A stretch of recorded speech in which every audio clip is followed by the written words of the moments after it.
Hello everyone, and welcome to Introduction to R Part 12, Functions. So in the last lesson, we started learning about R programming constructs with control flow. We learned if-else statements, for loops, and while loops. So if you need a refresher on those, you can watch the previous video.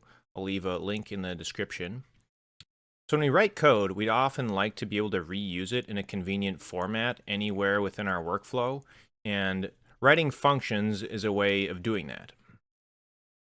So essentially what a function does is it takes some code you wrote and stores it in a named function that you can later call on any input values you'd like to use for it. So first we'll go over how to go about creating new functions in R. So to create a function, you first just assign it a variable name, use the assignment operator, then you use this keyword function, followed by parentheses with any number of arguments that the function needs to take. So for instance, if you wanted to make a function that, say, took the square root of a number, this argument, you'd have to enter some variable that is the number you're taking the square root of.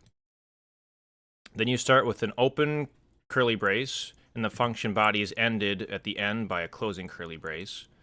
And then within the function body, you can essentially write whatever code you want to execute what the function needs to do. In this case, this function doesn't actually have a return value. So when we run this, there isn't any value that is spit back to us by the function. It's just running this code block and doing print statements and isn't actually returning anything to us. So when we run this, it's going to store this new function in this variable name, but the function isn't yet being run. This is just creating the function and storing it. So when you run this, it'll be stored in this new function variable. And then to actually run it, you have to say the name of the function, and then you pass in whatever arguments you need to cause it to run. And then when we run this, this function will be run with the argument 3. So I guess that will cause it to loop through 3 times and print this is a function 3 times. Just run that, see that it works. There we go. If you want to actually get a value back from a function that you can then use for something else instead of just printing something to the screen, you have to make what's known as a return value. In the R programming language, the final value that's evaluated inside a function body is automatically returned. So you don't have to explicitly write a return statement like you do in many other languages. So this new function we're making here is just called add 10. All it's going to do is add 10 to a number. So function, you pass in a number, that's the argument, and it's returning the number plus 10. So we could explicitly type return here, like this, to explicitly return this value. But in R, the last thing evaluated, the last value, is returned anyway. So this, let's just run it and see what happens when we put 5 in as the argument. It should return 15. There's 15. But if we don't include that, it'll still return 15 because it's returning this final evaluated value.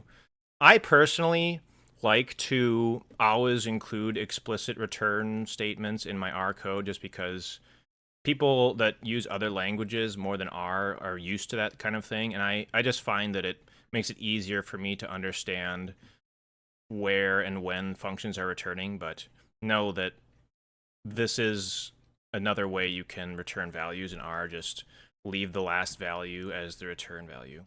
But there are certain times when you will want to add explicit returns in R. If you need to exit a function and return a value before the end of the function, you have to explicitly return in that case. So in this next function here, it's a new function called add 20. It's just adding 20 to a number. But we can see here that we have return the number put in plus 20. But after that, there's another line that's the same as the previous function that only adds 10 to the number. And before, this number, this final evaluated value, was what was returned. So In the previous function, this returned 15. But since we have an explicit return statement that happens before this, whenever an explicit return occurs in a function, the function immediately exits and returns whatever it is. So in this case, this line will be run. This line will never actually be run because the function will exit before it ever gets to this line. So in this case, we're going to just be returning the number plus 20. So functions can have many arguments, many named arguments, and they can also have arguments with default values. So this next function, we're going to show how to do that. We're giving it a name sum3items. So what the function is going to do is just take 3 input numbers and add them together. But you can see the function then needs to take at least 3 numbers as input. So we're creating arguments x, y, and z as a comma separated list here for each of the input numbers. And we're also adding this extra argument print args equals true. And by putting equals true, that means by default, this function will have this argument print args equal to true. And with a default argument, you don't actually have to pass in a value for that argument when you call the function. So if we don't explicitly say print args is equal to false, it's always going to equal true after we define this function. And now let's look at what the function is actually doing. So if print args, which means if that was set to true, which it is by default, the function will start by printing all of the numbers you pass in to the console. And then after that, it just returns the sum of those 3 arguments you pass in. And below, we'll just show what happens when we call this. So the first sum is calling it without specifying a different value for print args. So the first sum is just going to be the sum of 1, 2, and 3, and it's going to print 1, 2, and 3 to the console. The second one, we're saying print args equals false.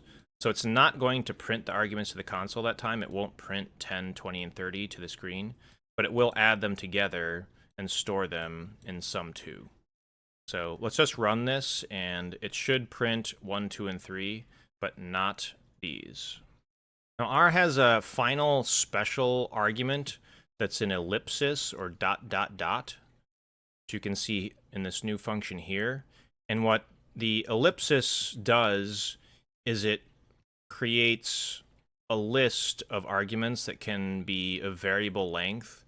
And then within the function, you can extract all of those arguments, which can be of any number that you pass in, and then use them for something. So you would use this for a function where you don't know exactly how many arguments are going to be passed in.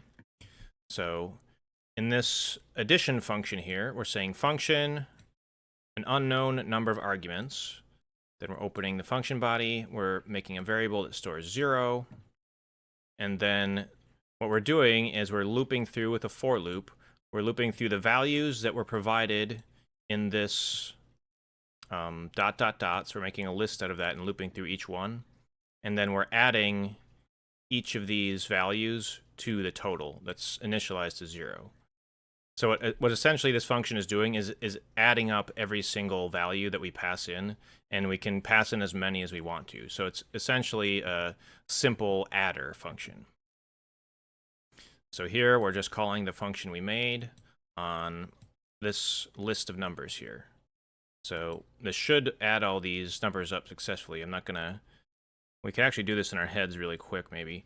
10, 20, 30, 42, 56 it should be. So let's run it and see if it gets that.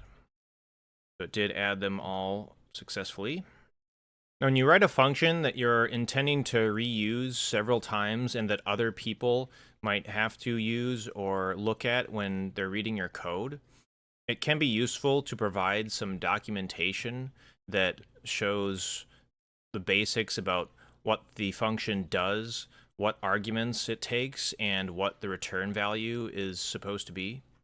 So here is just an example of some basic documentation for a function. So one way of including documentation is just providing some comments at the top of the function after the function definition, but before the function body. So in R, a comment is just a line that starts with a hashtag.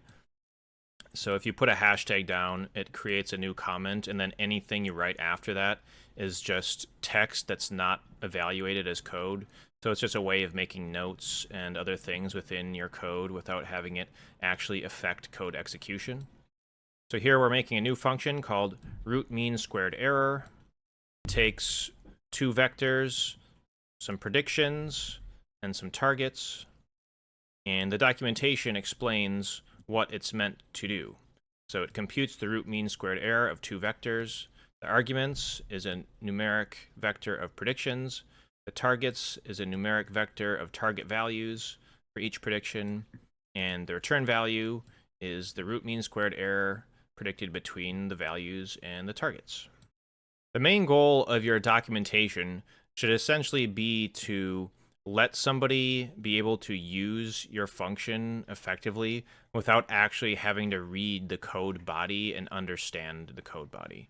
So it should provide enough instructions so that people can just know what arguments to pass in, what it's doing, and what the output value is, and they don't need to actually dive in and read through all the code. Now, functions in R generally provide help documentation if you need to read the docs and figure out what the functions do, which you'll be doing quite often when you're using functions for the first time or using functions that have a lot of arguments or that are pretty complicated, which is quite common doing data science. So one way to bring up the documentation for a function is typing in question mark and then the name of the function. So uncomment this little line here and run question mark square root, which will show us the docs for the square root function. Hopefully this will come up on my window here. Might be a little bit cut off, but you can see at the bottom here, it shows that this is a miscellaneous mathematical function. There's a description of it. It's showing how to use the absolute value function and the square root function. It has some written details about what they do, and then often if they have good documentation, they'll even have some little examples of how they're used in actual code. But that's just a small example of pulling up some help documents. Another way of getting help documentation is searching on Google. Oftentimes, official documents in PDF form will be easier to look through than like a small window that you can pull up within your, say, Kaggle kernel environment or RStudio editor or whatever you're using to write your code. So now that we know how to do control flow and write basic functions in R, we're ready to jump in and start doing some actual data analysis and statistics and eventually predictive modeling. In the next lesson, we're going to start exploring and preparing real data with the Titanic disaster dataset.